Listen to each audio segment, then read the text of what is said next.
everyone, my name is Evie Lupine. Welcome back to my channel, and today I have another video for you all.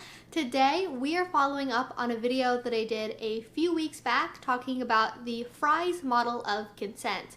And in order to continue our sort of consent mini-series here on this channel, I thought the next thing that we could do is give an overview of some of the most common ethical frameworks that we use in the kink community. Those would be SSC, RAC, and prick. So if you have heard me use these terms on live streams or in a video and you're going, wait Evie, what even are those terms? What do they mean? This is the video for you because we're going to be diving into exactly the origins of these terms, where they come from, what they mean, and maybe why you might prefer one over the other. So let's go ahead and get into it and start by talking about SSC, which is the oldest of the three terms. SSC stands for Safe, Sane, and Consensual. It originally appeared in a 1983 newsletter from the gay male S&M activist community. Now, there is some debate about whether or not this strictly came from the newsletter first or possibly from the Hellfire Club in Chicago, but we're going to leave that debate up to the experts. The important thing to know here is that part of the reason why this term came about is it was to fight against some of the public perception towards BDSM, or S&M as it was known at the time, because it was largely considered to be a sign of psychological illness, pathology, and even being self-destructive. The creator of this term, or one of them at least, David Stein, says that he got the term originally from something he heard in childhood, which was have a safe and sane 4th of July.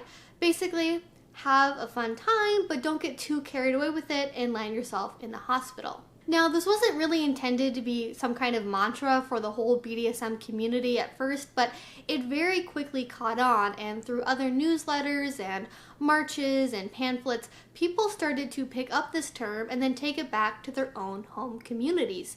Then, once the internet started, it just spread everywhere like wildfire until it became the mantra of BDSM that some people call it today. Now, of course, because this term wasn't really created with the intention of it being something that people would repeat for decades on end over and over and over again as something you have to know in order to be able to do ethical BDSM, there are certainly some differences in how people perceive the term.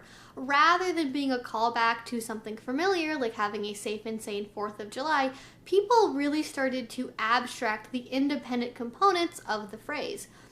What does it really mean to be safe?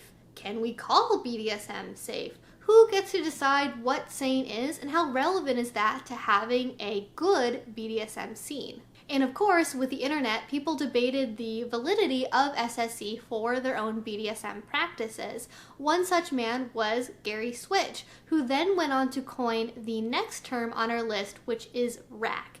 RAC stands for Risk Aware Consensual Kink, and it was a direct response to SSC.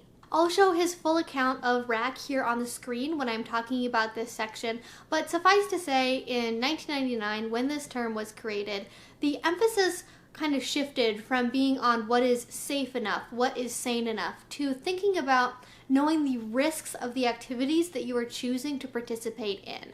Engaging in risk, not always being perfectly safe at all times, is okay as long as you're aware of what that means. Being properly educated and informed was certainly a cornerstone of this philosophy, and as well, edge players the world over breathed a sigh of relief because finally they had a framework that they could use that validated their preferences in kink, where they didn't feel like they had to justify why they didn't always play in a way that might be considered safe or sane by dungeon monitors or other people in their community. In the words of Audionautix, which I am reading out loud and now realizing is probably a pun, but suffice to say, they stated that if safe, sane, and consensual had a flavor of idealistic ethical romance about it, risk-aware consensual kink was about realism of risk, responsibility, and the right to take risk for our kicks as well as our kinks. But of course, that wasn't the end of the conversation. Just as people questioned the words of SSC outside of its original context, people eventually did the same thing with RAC as well. How aware is aware enough? who takes responsibility for making sure all the participants in a scene are aware of those risks to begin with.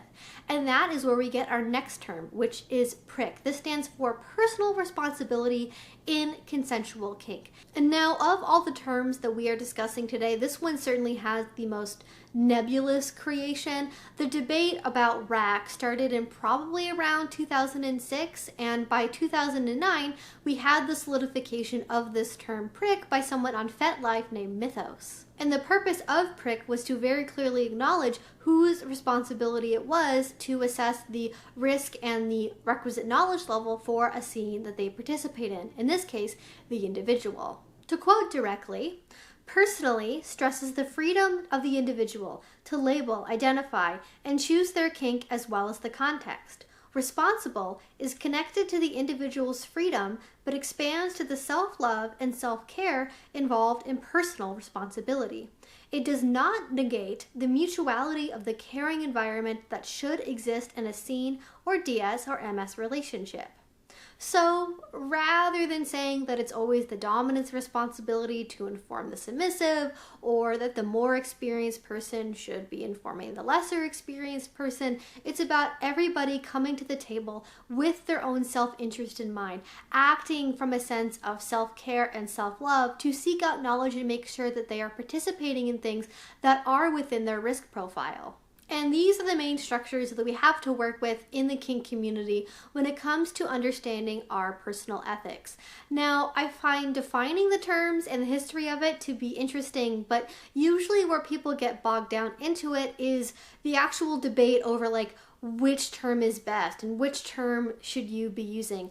I find that oftentimes people believe they have to pick a team and decide whether or not they're an SSC person or a RAC person or a PRIC person, and they have to fly that flag on their FetLife profiles, and I don't personally find that to be particularly helpful. That wasn't why any of these labels came into existence. You could say, I am an SSC person and all of the play that I do, I play under that framework. You might also consider some individual activities to be SSC versus RAC. So, for example, maybe blood play is a RAC activity, but maybe light hair pulling is more of an SSC thing for you. It might vary between scenes. It could also vary between individual relationships. It could vary on the setting or the specifics.